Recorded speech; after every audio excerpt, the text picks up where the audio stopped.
Welcome to Zee Telugu news. నేను శ్రీనివాస్. ఇక details చూద్దాం. బీజేపీతో పోరాడుతోంది బీఆర్ఎస్ మాత్రమే అన్నారు మాజీ మంత్రి హరీష్ రావు. మెదక్ ఎంపీ అభ్యర్థి వెంకట్రామరెడ్డిని గెలిపించుకొని పేదలు మైనార్టీలకు సాయం చేద్దామన్నారు.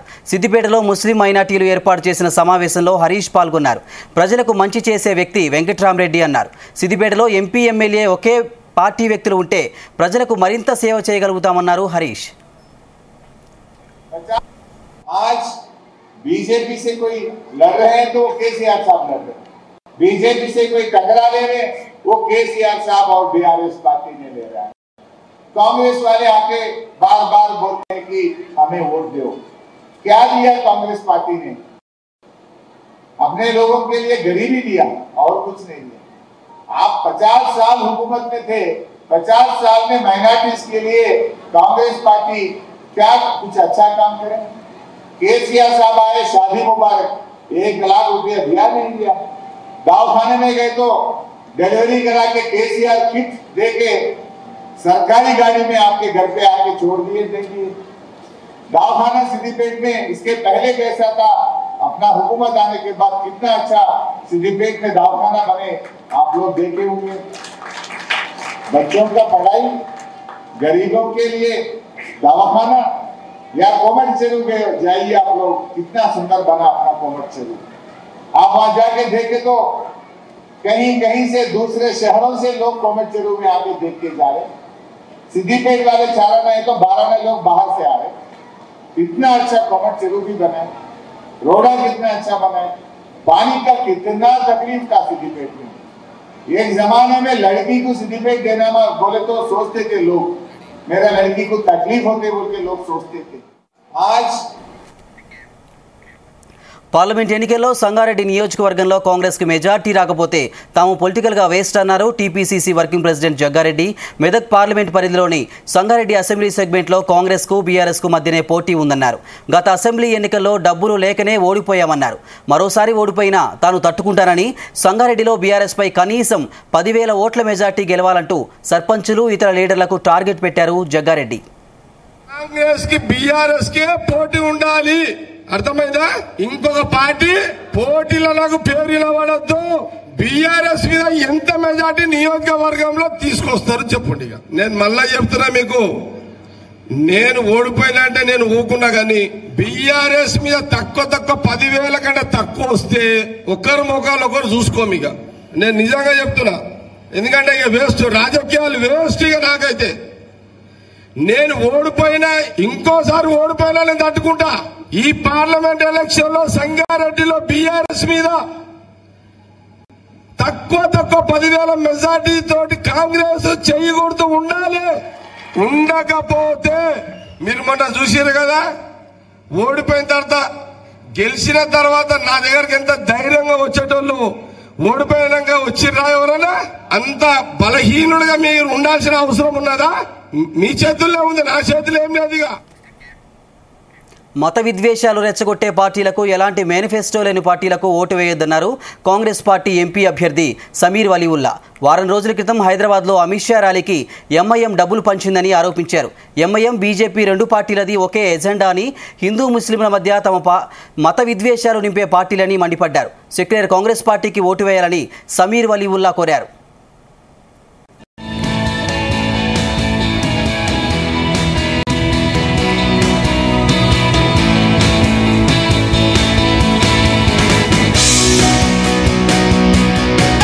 नवरीत राणा जो कल आके हैदराबाद में एक भड़काऊ भाषण दिए, जिसके अंदर एक असदुद्दीन हमारे अकबरुद्दीन अवैसी का एक बहुत पुराना बयान था, जिसके अंदर उन्होंने बोले थे 15 मिनट के लिए पुलिस को हटाओ, ये सब एक भड़काऊ भाषण दिए थे। उस भाषण को इस्तेमाल करते हुए 15 सेकंड करे, 15 सेकंड करके उसको एक ऐसा भाषण दिए जिसके अंदर कुछ नहीं, आने वाले इलेक्शन की जो सुकून चल रहा है इस वक्त इलेक्शन का, उसको तबाह बर्बाद करना चाह रहे हैं। और ये इलेक्शन जो सुकून से चल रहा है उसको पोलराइज करना चाह रहे हैं। ये कुछ भी नहीं है, ये असदुद्दीन अवैसी का और उस बीजेपी का डर है, जो कांग्रेस पार्टी से डर के ये एक दूसरे के साथ इलेक्शन को पोलराइज करने का एक खेल है। ये एक सियासत है, ये एक साजिश है, जिसके अंदर बीजेपी और एमआईएम दोनों मिले हुए हैं। मैं तो बोलता हूँ जाके पता करो जो आपके अमित शाह का जो रैली हुई थी उसके पैसे भी दारुस्सलाम से गए होंगे, मालूम करो जाए। नवनीत राणा जो कल आके हैदराबाद में एक నిర్మల్ జిల్లా భైంసాలో రోడ్ షో నిర్వహించిన బీఆర్ఎస్ వర్కింగ్ ప్రెసిడెంట్ కేటీఆర్ కు హిందుత్వవాదుల నుంచి నిరసన సెగ తగిలింది. జై శ్రీరామ్ అంటే కడుపు నిండుతుందా అంటూ గతంలో కేటీఆర్ చేసిన వ్యాఖ్యలపై హనుమాన్ స్వాములు ఫైర్ అయ్యారు. ఖబర్దార్ కేటీఆర్ జై శ్రీరామ్ అనాలంటూ దీక్షాపరులు డిమాండ్ చేశారు. కేటీఆర్ ప్రచార రథంపై రాళ్లు, చెప్పులు, ఉల్లిగడ్డలు, టమాటాలు విసిరారు ఆందోళనకారులు. రాముడు రాళ్లు విసిరేమని చెప్పారా అంటూ కేటీఆర్ కౌంటర్ ఇచ్చారు. పొలిటికల్ హీట్ నేపథ్యంలో కేంద్ర బలగాలను మోహరించారు.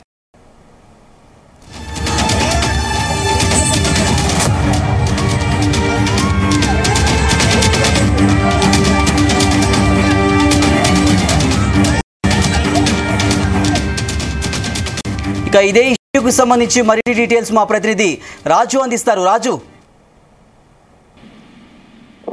పార్లమెంట్ ఎన్నికల్లో భాగంగా నిర్మల్ జిల్లా బైంసా పట్టణంలో BRS party working president KTR road show రాత్రి కొనసాగింది. అయితే కేటీఆర్ రోడ్ షోకు అనూహ్యంగా అది నిరసన తెగ కలిగిందని చెప్పవచ్చు. ఎందుకంటే గతంలో ఎన్నికల్లో ప్రచార భాగంగా కేటీఆర్ పలు మాటలు మాట్లాడుతూ జై శ్రీరామ్ అంటే కడుపు నిండుతుందా, జై శ్రీరామ్ అంటే అన్నం పెడుతుందా అనే వ్యాఖ్యలు చేశారు. ఇవి హిందువులను, ముఖ్యంగా జై శ్రీరామ్ని, శ్రీరామ్ యొక్క భక్తులను అవి ఇబ్బంది పెట్టే విధంగా ఉన్నాయి. కాబట్టి కేటీఆర్ రోడ్ షోను మేము బహిష్కరిస్తున్నాము, కేటీఆర్ రోడ్ షోను మేము అడ్డుకుంటామని హనుమాన్ దీక్షాపరులు, హనుమాన్ మాల వేసుకున్నటువంటి కొంతమంది, దాదాపు 80 నుంచి 100 మంది హనుమాన్ దీక్షాపరులు కేటీఆర్ యొక్క రోడ్ షోను అడ్డుకునే ప్రయత్నం ముందుగానే చేశారు.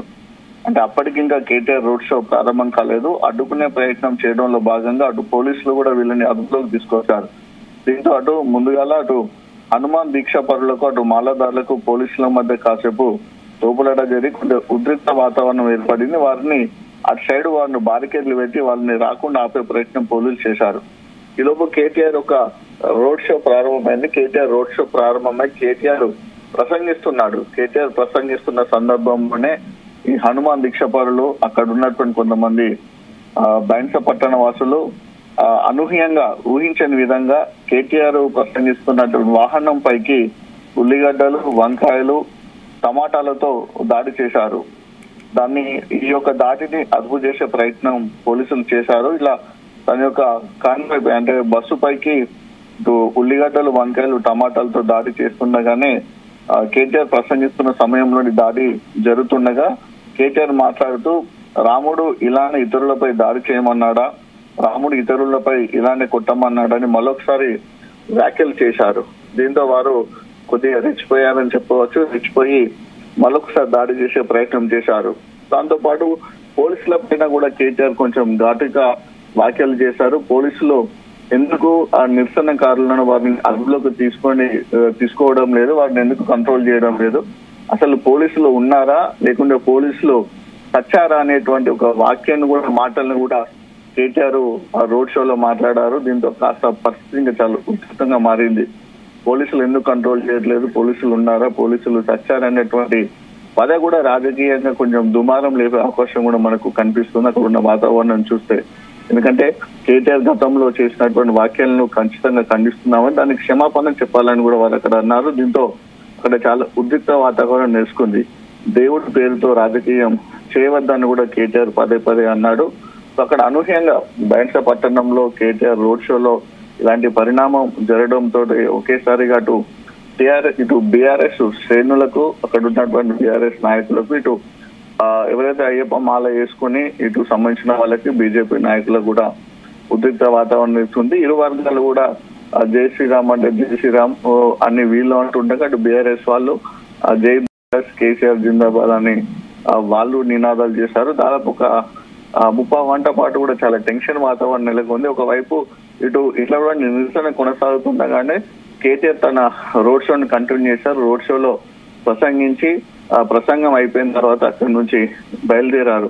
సో గొడవ జరుగుతున్న నేపథ్యంలో పోలీసులు కూడా అక్కడికి భారీగా చేరుకున్నారు. అక్కడ ఉన్నటువంటి ఏదైతే మనకు షాప్స్ ఉంటాయో, వ్యాపార బిజినెస్ సంబంధించిన షాప్స్ ఏదైతే ఉంటాయో వాటన్నిటి కూడా క్లోజ్ చేయించారు. అప్పటికే ఉన్నటువంటి సెంట్రల్ ఫోర్స్ కూడా అక్కడికి తీసుకొచ్చారు. సెంట్రల్ ఫోర్స్ తీసుకొచ్చి నిరసనకారులను కంప్లీట్ గా తమ అదుపులోకి తీసుకుని వాళ్ళని అడ్డుకునే ప్రయత్నం చేస్తారు. అక్కడ ఉన్నటువంటి బీఆర్ఎస్ పార్టీకి సంబంధించినటువంటి నాయకులను కూడా కేటీఆర్ రోడ్ షో అయిపోయిన తర్వాత అక్కడ కూడా పంపించేశారు. సో అంటే ఇది ఒక రకంగా ఏంటంటే ఊహించని విధంగా ఆ కేటీఆర్ రోడ్ షోకు ఒక చుక్కెదురైందని చెప్పవచ్చు. ఒక నిరసన దశ కూడా కలిగిందని చెప్పవచ్చు. గతంలో ఎప్పుడు మాట్లాడినా కూడా ఇటు హిందువులపై జై శ్రీరామ్ అనేటువంటి పదాన్ని ఉపయోగిస్తూ తమను కించపరిచినట్టుగా మాట్లాడింది కాబట్టి క్షమాపణ చెప్పాలని కేటీఆర్ ఒక రోడ్ షోను అడ్డుకుంటామని అనుకున్నటువంటి హనుమాన్ దీక్ష పరులు తాము అనుకున్నట్టుగా కూడా నిరసన వ్యక్తం చేశారు. అనూహ్యంగా అటు ఉల్లిగడ్డలతోటి టమాటాలతోటి వంకాయలతో కూడా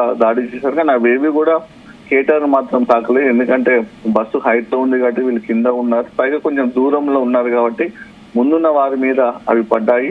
పోలీసులు అయితే చాలా వరకే కంట్రోల్ చేశారు. కొద్దిసేపటి క్రితమే అక్కడి నుంచి కేటీఆర్ రోడ్ షో అయిపోయి తను వెళ్లిపోయారు. ప్రస్తుతానికైతే పరిస్థితి మాత్రం అక్కడ శాంతియుతంగానే ఉంది. శ్రీనివాస్ రాజు, అక్కడ హనుమాన్ దీక్షా పరులు పోలీసులకు మధ్య తోపులాట జరిగినట్టుగా కనిపిస్తుంది. అదిగాక దాడి జరిగిన ఘటనలో హనుమాన్ దీక్షా పరులకు ఎవరికైనా గాయాలవటం కానీ ఏమైనా జరిగిందా?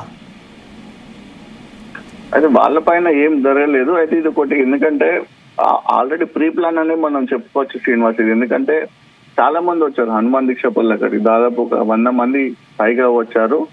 రోడ్ షో ప్రారంభం కావడానికంటే ముందే అక్కడ వచ్చున్నారు. వీళ్ళు పోలీసులు అనుకున్నారు కదంటే మామూలుగా రోడ్ షో కోసం వచ్చారు అనుకున్నారు, కానీ వాళ్ళని గ్రహించలేదు. సడన్ గా ఎప్పుడైతే కేటీఆర్ రోడ్ షో ప్రారంభం అవుతుందో, రోడ్ షో ప్రారంభం అయిన తర్వాత వీళ్ళు ప్లకార్డులు తీసుకొచ్చారు. అనూహ్యంగా ప్లకార్డులను చూపించారు. అంటే జై శ్రీరామ్ అన్న వాళ్ళే భారతదేశంలో ఉండాలి అని ఒక స్లోగన్ రాశారు. హిందువులను కించపరుస్తున్నాడు, శ్రీరాముని కేటీఆర్ కించపరిచాడు కాబట్టి కేటీఆర్ క్షమాపణ చెప్పాలనే ఒక ప్లకార్డ్స్, ఇట్లా కొన్ని ప్లకార్డ్స్ పట్టుకున్నారు.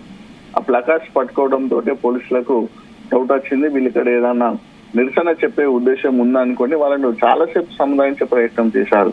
అక్కడ ఎందుకంటే మాల వేసుకున్నారు కాబట్టి వాళ్ళ మీద ఎక్కువగా పోలీసులు ఏం ప్రతిఘటన చేయలేకపోతే, ఎందుకంటే మళ్ళా ఈ హిందుత్వ భావాలకు సంబంధించిన కానీ సామాజిక వర్గాల కమ్యూనిజం సంబంధించిన ఇష్యూ అయిపోయిన ఉద్దేశంతో కూడా కేవలం శాంతియుతంగా మాత్రమే వాళ్ళని అదుపులోకి తీసుకునే ప్రయత్నం చేశారు. అయినప్పటికీ కూడా అక్కడ కొంచెం దూరంలో అక్కడ రోడ్ షో జరుగుతుంది, ఇక్కడ ఉన్నారు, బారికేడ్లు ఉన్నాయి. కొంతమంది హనుమాన్ దీక్ష పరులు, కొంతమంది వేరే వాళ్ళు కూడా ఉన్నారు, బయట పట్టణ వాసులు, నాన్ మాల వేసుకున్న వాళ్ళు అంటారు, వాళ్ళు నాన్ మాల పరులు కూడా కొంతమంది వెళ్ళి ఉల్లిగడ్డలు టమాటాలు తీసుకొచ్చి అక్కడ విసిరే ప్రయత్నం చేశారు. అది చాలా టెన్షన్ వాతావరణం నెలకొంది. ఎందుకంటే అసలు ఎవరు కూడా ఊహించలేదు, పోలీసులు కానీ అక్కడ ఉన్నటువంటి ప్రజలు కానీ బీఆర్ఎస్ శ్రేణులు కానీ కేటీఆర్ కానీ ఇంకా ఇంటెలిజెన్స్ డిపార్ట్మెంట్ సంబంధించి ఎవరు కూడా అలాంటి ఘటన జరుగుతుందని ఊహించలేదు. అనూహ్యంగా ఇలాంటి ఘటన జరగడంతో చాలా టెన్షన్ వాతావరణం నెలకొంది. ఎందుకంటే బైన్స అంటేనే గతంలో చాలా అల్లర్లు జరిగాయి, గొడవలు జరిగాయి. పార్టీల పరంగా కూడా చాలా ఎప్పుడు నువ్వా నేనా అన్నట్టు ఫైట్ అక్కడ బైన్సాలో ఉంటుంది. ఎప్పుడు ఏదో ఒక రకమైనటువంటి ఉద్రిక్త పరిస్థితి, ఏదో ఒక మీటింగ్ ఏదో సందర్భంగా జరుగుతూనే ఉంటుంది. కాబట్టి పోలీసులు అయితే ఎప్పుడు అలర్ట్ గానే ఉంటారు. ఆ అలర్ట్నెస్ అయితే కొంచెం వరకు కాపాడిందని చెప్పవచ్చు. థ్యాంక్ యూ రాజు.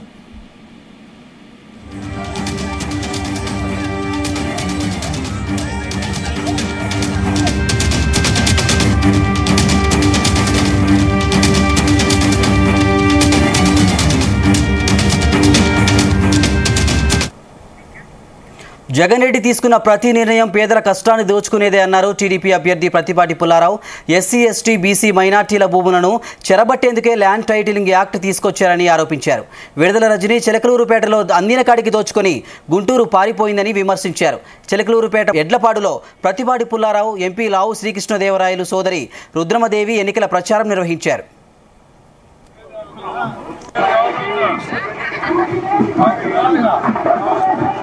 ఐదేళ్లలో ప్రవేశపెట్టారు.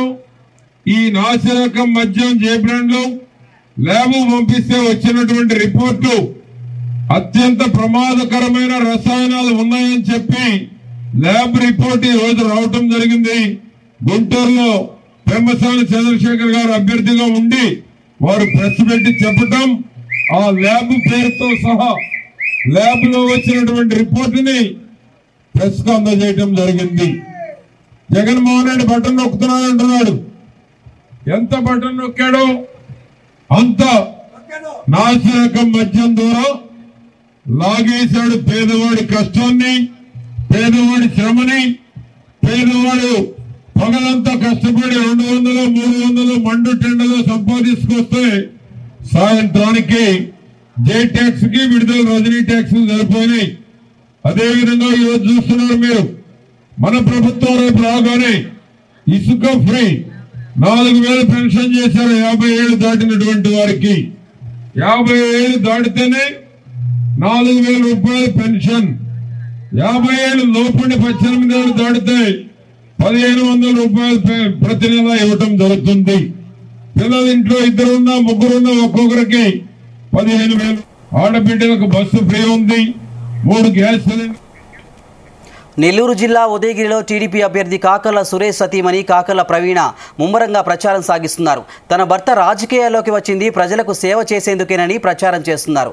నియోజకవర్గం రూపురేఖలు మారాలంటే తన భర్త కాకర్ల సురేష్ను భారీ మెజార్టీతో గెలిపించాలని కోరుతున్న కాకర్ల ప్రవీణతో మా ప్రతినిధి Mallikarjun face to face. Udayagiri నియోజకవర్గంలో అయితే ఎన్డీఏ కూటమికి సంబంధించి అయితే ప్రచారం అయితే ముమ్మరంగా సాగుతుంది. అయితే తన భర్త గెలుపు కోసం వాళ్ళ సతీమణి కాకర్ల సురేష్ సతీమణి అయితే ఇంటింటి ప్రచారం జోరుగా సాగిస్తున్నారు. అయితే ఆ మాటలో అడిగి తెలుసుకుందాం. చెప్పండి మేడం, ఏ విధంగా ప్రచారం సాగుతుంది? ప్రజలు ఏ విధంగా మీకు సమస్యలు చెప్తున్నారు? ఒకవేళ సురేష్ గెలిస్తే ఏ విధంగా చేస్తారు అనేది ప్రజలకి భరోసా ఏ విధంగా కల్పిస్తారు? నాకు ఒక పెద్ద విజనే ఉంది. ఏంటంటే ఇప్పుడు అదే మీరు అన్నట్టు ఇది మెట్టపల్లి ప్రాంతము, చాలా బ్యాక్వర్డ్ ఏరియా. ఈ ఫెసిలిటీస్ ఏవి లేవనే మేము చాలా చెల్లించిపోయి అక్కడ ఉన్నప్పుడు అనుకుని మేము ఇక్కడికి వచ్చాము. అందువల్ల ఈ సంజీవని ఆరోగ్య రథం అనేది స్టార్ట్ చేసి ప్రతి విలేజ్లో ఇప్పటికీ 30,000 మందికి మేము ఆల్రెడీ సేవలు అందించాము. లాస్ట్ ఏప్రిల్ నుంచి మొన్నటి దాకా ఎలక్షన్ కోడ్ వచ్చే వరకు కూడా అది నిరంతరాయంగా వెళ్తూనే ఉంది. సంజీవని ఆరోగ్య రథం మేము కంటిన్యూస్గా సర్వీసెస్ అందిస్తూనే ఉన్నాము. అయితే ఇప్పుడు ఎమ్మెల్యే ఒకవేళ అదే మీరందరూ గెలిపిస్తే ఇంకా గవర్నమెంట్ సపోర్ట్తో తప్పకుండా మేము హాస్పిటల్స్ సిస్టమ్ ఒకటి అన్ని మండలాల్లో ఆర్గనైజ్ చేయాలని అయితే మాకు ప్లాన్ ఉందండి. మా పాప కూడా డాక్టరే. సో మీకు ఆ విధంగా ఏది వచ్చింది, మా అమ్మాయి వచ్చింది. సో మా పాప దాత్రి కాకర్ల, ఈమె డాక్టర్ మెడిసిన్ చదువుతుంది యూఎస్లో. సో ఈమె ఇంకా ఇంట్లోనే ఒక డాక్టర్ ఉండడం వల్ల మాకు ఇంకా ఎక్కువ ప్లస్ అవుతుంది. ఇంకేదైనా చేయాలన్నా కూడా మాకు సబ్జెక్ట్ ఎక్కువ తెలుస్తుంది కాబట్టి ఇంకా యూఎస్లో ఉండే ఫెసిలిటీస్ అక్కడంతా మేము ఆల్రెడీ చూస్తున్నాం కాబట్టి అట్లా వరల్డ్ క్లాస్ ఫెసిలిటీస్తో మేము ఇక్కడ కొన్ని హాస్పిటల్ సిస్టమ్స్ పెట్టి సర్వీస్ చెయ్యాలి అనే ఉద్దేశంతోనే వచ్చాము. దాన్ని ఎవరు కాదని లేరు, మీరు ముందు చూస్తారు. అయితే కాకర్ల సురేష్ సంబంధించి కుమార్తెతో మాట్లాడుకుంటాం. మీ ఫాదరు రాజకీయాల్లో కొత్త సేవా కార్యక్రమాల్లో 2 సంవత్సరాల నుంచి మాత్రం ఈ నియోజకవర్గంలో చేస్తున్నారు. అయితే మీ ఫాదరు ఎమ్మెల్యేగా గెలుపొందితే ఏ కార్యక్రమాలు ప్రధానంగా చూసుకున్నా మీ ఫాదర్ ఏంటంటే ఓన్లీ ఫుడ్ మీద, వైద్యం మీద మాత్రం దృష్టి సారించారు. అయితే ఇవి కొనసాగుతాయా లేకపోతే ఓన్లీ ఎలక్షన్ కోసమే ఈ ప్రచారం అంటారు? లేదు, అన్ని కంటిన్యూ అవుతాయి. అయితే ఇక్కడ డాక్టర్లు కానీ ఇప్పుడు స్పెషల్ డాక్టర్లు ఎవరు లేరు. అయితే నామకేవాసిగా ఉన్నారు, ప్రభుత్వం కూడా అలాగే నియమించింది. రేపు ఒక టీడీపీ అధికారంలోకి వచ్చి మీ ఫాదర్ ఎమ్మెల్యే గెలిస్తే మాత్రం 8 మండలాలకు సంబంధించి ఎన్నో హాస్పిటల్స్ ఏమన్నా మొదలు పెట్టేందుకు కానీ లేదా మీ సొంత నిధులతో ఏమన్నా ప్రజలకి భరోసా ఇచ్చేది ఏమన్నా కార్యక్రమం ఉంది? హాస్పిటల్ సిస్టమ్ అయితే కంటిన్యూ అవుతుంది. నేను స్టడీస్ ఫినిష్ చేశాక మాది కంటిన్యూ. ఇప్పుడు ప్రస్తుతం అయితే కాకర్ల తనయుడు ఉన్నారు. కాకర్ల తనయుడితో కూడా మాట్లాడే ప్రయత్నం చేద్దాం. చెప్పండి, ఎప్పటి నుంచి ప్రచారంలో పాల్గొన్నారు? ఎప్పటి నుంచి ఏ విధంగా ఉంది? ఇంగ్లీష్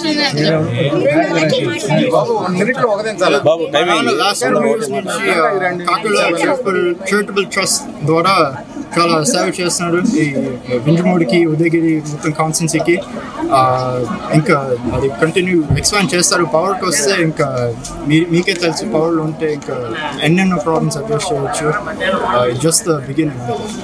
అయితే ఇదే చూసుకున్నా కూడా కాకర్ల కుటుంబం అయితే మొత్తం ప్రచారంలో కూడా ప్రచారంలో ముమ్మరంగా సాగిస్తుంది. అయితే గెలుపు మాత్రం మా తండ్రిదే అని చెప్పి కూడా కాకర్ల కుమార్తె కానీ కాకర్ల తనయుడు కూడా చెప్తున్నారు. అలాగే కూడా కాకర్ల సతీమణి కూడా చెప్తున్నారు. అయితే ఉదయగిరి ప్రాంత ప్రజలకు మాత్రం విద్య, వైద్యం కూడాతో పాటు నిరుద్యోగ సమస్య లేకుండా చూస్తాం. అలాగే రోడ్ల సమస్యను కూడా సత్వం పరిష్కరిస్తాం. సేవ చేసేందుకే రాజకీయాల్లోకి వచ్చాం, మరొకటి కాదని చెప్తున్నారు. గెలుపు మాత్రం తమదే అని ధీమా వ్యక్తం చేస్తున్నారు. ఇది ఇక్కడ తాజా పరిస్థితి. మల్లికార్జున్ జీ. ఇవి bulletin updates. Keep watching Zee Telugu news. నిజం నిక్కచ్చిగా.